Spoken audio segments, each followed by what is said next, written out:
Ding dong YouTube, welcome back to the channel. I'm the Jobless Coder, and today we have breaking news coming from out of Calgary. The Calgary police vowed to step up enforcement measures of the anti-lockdown protests. Now, this is very key and crucial actually, because I was down there at the protest today to cover it, and so I'm going to give you my take on what it was that I seen and experienced today. But before I get into the story, make sure to click the like button and subscribe to the channel if you enjoy the content that I do. And that way you'll get any future notices on different videos and future live streams about these protests.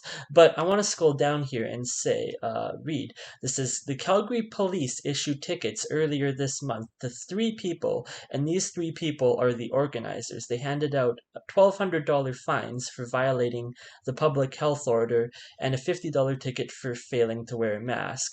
One also received a fine for holding an event without a permit. Those tickets were handed out several days after the rally, and so they weren't engaging with people during the rally, but they were handing out the tickets afterwards. And then it says, we're looking at expanding it and not just looking at ticketing the organizers. Now, I want to stop right there and say that this is the first time that I have actually seen the police engage with people at one of these protests.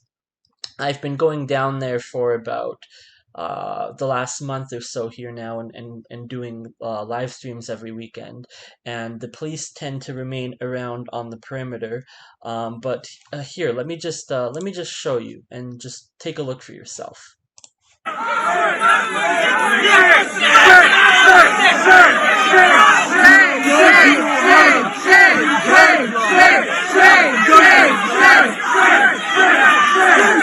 So the commotion that's happening right now, this is actually after the protest. This is about 3:15ish. The protest usually runs between 1 and 3, and at 2 o'clock is when the march happens, and then they come back, and then right at around the 3 o'clock there's some final speeches, and so that's when people kind of start to disperse and whatnot.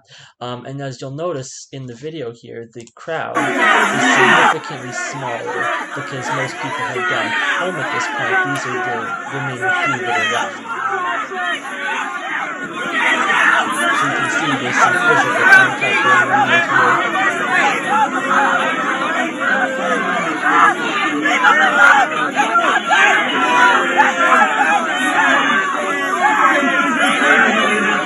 So this man right there, this is the man that caused all of the uproar, and the Calgary Herald actually is showing the picture right here. So 1 of 50 Albertans now have COVID, and well, this is a two-part story actually. It says protesters clash with police at rally, and as you'll notice in the picture here, this police officer is using a chokehold technique, and I don't know if my memory, failed me or something, but I'm pretty sure that that was supposed to be banned after, well, whatever happened this summer. And speaking of whatever happened this summer, this is the Calgary police force during the Black Lives Matter rally this summer, kneeling in solidarity. So it's okay to protest this, but don't you dare stand up against the coronavirus lockdown measures.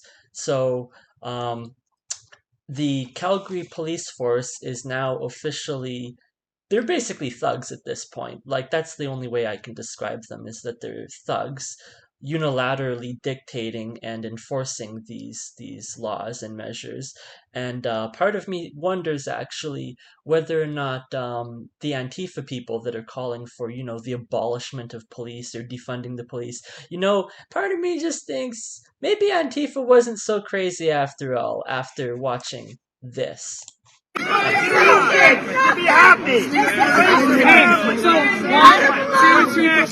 So right here, you'll notice this is actually where the conflict starts. This individual here was during the protest, during the march. There was 2 people with hockey sticks, and they were kind of at the front.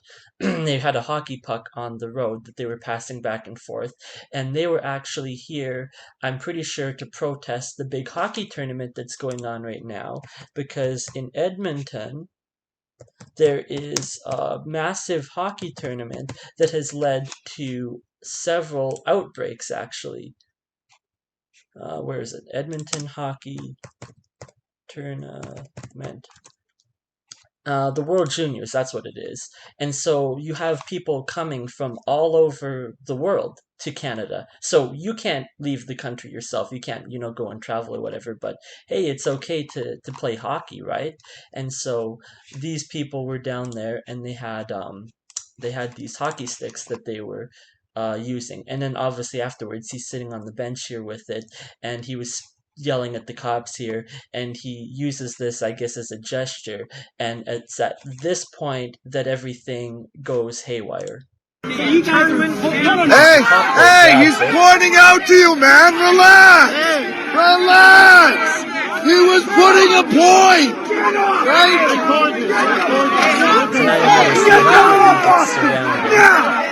You guys are live all over. I want to point out this person right there with the camera, because this is something that I haven't seen the cops do either at any of the previous protests. They've never been taking pictures, or at least it wasn't overtly clear that they were.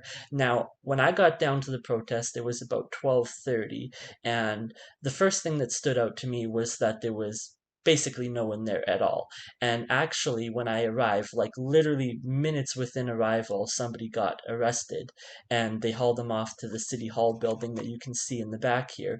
And so I turned the corner on the sidewalk, and there is this construction terrace setup that you have to walk underneath. It kind of zigzags, and then they've got like mesh or whatever to prevent falling debris or whatever hitting people. And so you can kind of stand behind that and kind of be a little bit concealed, like you're not out in the open. And I had a big bright orange sign that I was carrying with me. And so as soon as I got down there, I knew something was up when I seen the influx of police officers. There was like probably 40 of them, and they were all wearing these yellow vests. And then I heard shouting, and there was this man who was right there, and he was being arrested. And so I saw somebody getting some footage of that, and I'm like, there's not a lot of people here. I'm not gonna, go over there with my sign. So I actually turned around and I thought maybe I'll go up a block and try and see if I can get a better vantage point of what exactly was going on, because I didn't just want to stroll into a mob of 50 police officers when I'm the only one there. So while I was walking back, I actually saw this guy. He's one of the organizers in this Santa suit here. So he was coming with, they've got this big box with all of the signs in it that people can borrow and whatnot if they don't have their own protest sign. And so with him, he had a few other people there. They were going in, and so I kind of trailed behind them or whatnot. And at that point, the person that had been arrested had already been taken into City Hall, and I guess was being processed at that point. And so this is about the time that I started a live stream, and so I had a video here that I was able to get some footage. Is it one of the city tickets for $100, or is it the provincial one? It's the provincial one. So it's 1,200. Oh, okay. It's Alberta Health Services. But again, it's never been passed through legislature. I know. It's never been. It's a government order. Yeah, exactly. It doesn't really have any teeth to it. Well, they're not laws, right? They're edicts, because they never went through the process of laws. They just unilaterally declared them law. Not a law. Yeah, so this woman here is one of the protesters. She speaks every weekend when they do this, and they set up at the 1 o'clock and they do speeches, and those usually go for about 40 minutes, 50 minutes, and then the march begins. And then when they come back after the march, they have an open mic where everybody can come up and say whatever it is that they want. So this woman here, I saw her being issued a ticket, and this is the first time that I've actually seen any tickets being issued. Now, last weekend I did witness somebody being arrested, but I'm pretty sure, or at least what I was told, was that they were Antifa and had assaulted somebody. And so all I know is I turned around, and across the street there's somebody lying on their face with 6 cops kneeling on top of them, and then they hauled them away. And that was the only arrest that I saw take place last week, and no tickets were issued. All of the tickets were sent out afterwards because they got people's information. But this was the first time they were going around actually issuing tickets. And one of the tickets that was given out was given to a homeless man. and I'm pretty sure he was homeless, because just down the block, like 3 or 4 blocks down, every single weekend they do um this feed the homeless kind of thing. So as the protesters go by there, they'll provide us, some snacks or whatever if we want, and then you've got all the people just hanging around the homeless, getting their lunches. And so this man that I was speaking to, who got one of the tickets, I later saw him around that area, which is what leads me to believe that he's homeless. But sure enough, he showed me the ticket, all of the information, $1,200, and I'm just thinking, why? What is a homeless man gonna do with a $1,200 ticket? He's homeless. He doesn't have a job. He's got no income. What does the government think they're gonna be able to collect a $1,200 fine from a homeless man? It doesn't make any sense. Now, this being one of the organizers, they find her, obviously, to try and set an example. But now the police are getting much more aggressive. They're basically thugs at this point. And so I'll skip ahead a little bit in the video here. We'll go to there. To give me their badge numbers. So I've now since gone around and got every single police officer's badge numbers on film on live, where 134 people are all watching. Perfect, nice. Yes, because in the heat of the moment I could understand why they wouldn't want to, but they have to. Yeah. They have to provide, as public servants, their badge numbers to the public who are asking, especially members of the Free Press and Media. Right. Well, I noticed one of the police officers was taking pictures. I guess he's trying to identify people. Yeah. So this woman here that I was speaking with, I noticed her downtown every weekend. She's got this scooter that she rides around so she can get ahead of the protest and then get video, and then go to the back of the march and get video, and she doesn't have to, run back and forth. She's got this gimbal thing with her phone in it so that she's got nice smooth audio. And what she told me was that she was having a live stream of 130 people on it. But she was the one that caught the video of the first person getting arrested. When I first showed up and somebody was being arrested, she got the video of that. And then later on, we had the issue here with this other person. Get your officers off me now! Now! Take that to Mr. Don't even look! That's assault on your officers! Now! You guys need to de-escalate this, man. This is not going well. This is not the way it should be going, okay? This is not... So I didn't actually witness this myself, because I had to leave early to go and pick up a parcel at the post office, and I stuck around after the march for probably 15-20 minutes. And like I said, it's an open mic, so people can come in and give their speeches and everything.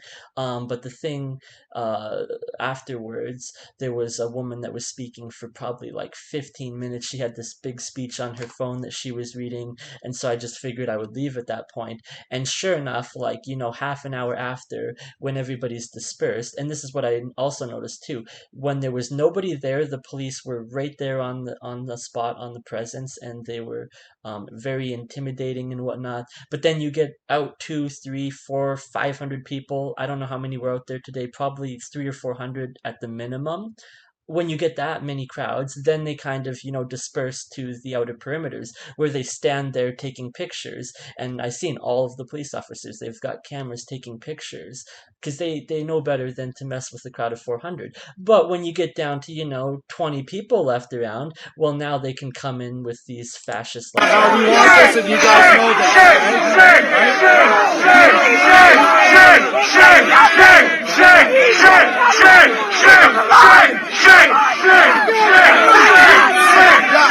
Now, some of the reports I was reading from some of the people that were witnessing this is some of the officers actually broke out crying. Now, I have no idea why that is. I guess the narrative or whatever that people are trying to paint is that they know what they're doing is wrong, and they've taken an oath to, uphold the Canadian Charter of Rights and Freedoms, and protect people's rights. They're civil servants. And so some of these people were basically in tears with the fact that they have to be down here and monitor this. But, maybe they're also crying because they're just afraid of COVID or something. But coming back to the article here, Let's scroll down. It says the city of Calgary said in a statement Thursday that 3 tickets were issued in the past 3 weeks related to anti-lockdown protests, and is also expected to hand out additional fines related to the last weekend's rally. There have been 40 tickets issued under the city's mandatory mask bylaw since August 1st, and 25 tickets related to the Provincial Public Health Act since November 25th. And so one of the tickets was Calgary hockey mask bylaw. We'll see what comes up here. This 21-year-old here was skating on a skating rink, and he was, yeah, playing hockey with his friends or whatever, and they came and they gave him a big ticket here. And this was Thursday night. This was in Calgary. For what? I just told you. For what? What is the under? We'll just leave it alone. Okay, Let's go. Name. Okay. Oh, let's go. So listen to me. And I heard him say. Sound of the most right there. They grab him. What are you doing? Yeah, like videotape. Hey, Videotape. What are you doing? what are you guys What are you doing? guys doing? We were under Why are you? arrest. Why are you? What are you doing? Why are you guys grabbing me? Like, why are you guys grabbing me? What are you Him doing? right there in the knee. Yeah, and then later on he ended up on the ground and arrested for that. So for some reason, this is not fine, playing hockey with, a couple dozen friends at the local ice rink, but apparently this is fine, playing hockey here. And it's also worth pointing out that I also got video of the ice rink down. So this is some footage that I was able to take, and I want to pause it right here because this woman, she is a nurse that came down from Edmonton to give a speech today, and I'm probably going to put up her entire speech just as a separate video that'll be on this channel, so make sure to check out what she has to say. But I want to kind of fast forward through the video here and get to the ice rink right around here. There we go. Week, we need 100 yards of social distancing to the ice rink, so it was closed down. It appears that this weekend. So yes, you can see all the people here that are on the ice rink skating. This ice rink was closed down for the protest last weekend, even though, as you can see, the protesters are all the way over here on the other side of the street. So apparently 6 feet of social distancing isn't enough. We need 100 yards now from the protesters to the ice rink. So you can skate on the ice rink. That's totally fine. You can have this World Juniors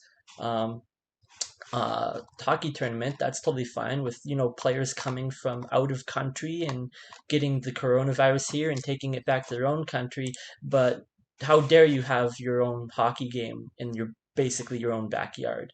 So this is Calgary's finest, ladies and gentlemen, and they have basically turned into thugs, which it's sad to see. I was at the mall about 2 months ago, and I saw a big group of police officers sitting in the food court, and this was kind of right at the one of the tension points with the whole Black Lives Matter movement and defund the police or whatever. And I went over there and I said to them, I don't think enough people are telling them, or what's what I'm looking for, enough people are recognizing them for what they do. It's a hard job that they do, and I don't know anybody that would even want to be a police officer with the political tension and now these mask bylaws or whatever. But I got accused of being a bootlicker for that, and if that's the case, then I guess maybe I am, because now apparently it's totally fine for Come on! You guys are a joke! You guys are a joke! You guys are a joke! You're a joke! You're a joke! You're a joke! Hey, what was badge number? Great badge! Hey, did you pull out a baton? You pulled out a baton? Okay, enough! Yeah, and so now they're pulling out batons and everything because, somebody had a hockey stick. I guess that was considered a quote-unquote weapon. But other than that, that's about all I have to cover on this topic. I have a few other videos from today that I'm going to be putting together about the protest and putting them out in separate little segments. So make sure to like the video and subscribe to the channel and check those other videos out. And until then, I'll see you in the next one. Bye. Well, there you go, folks. Calgary's finest. God damn!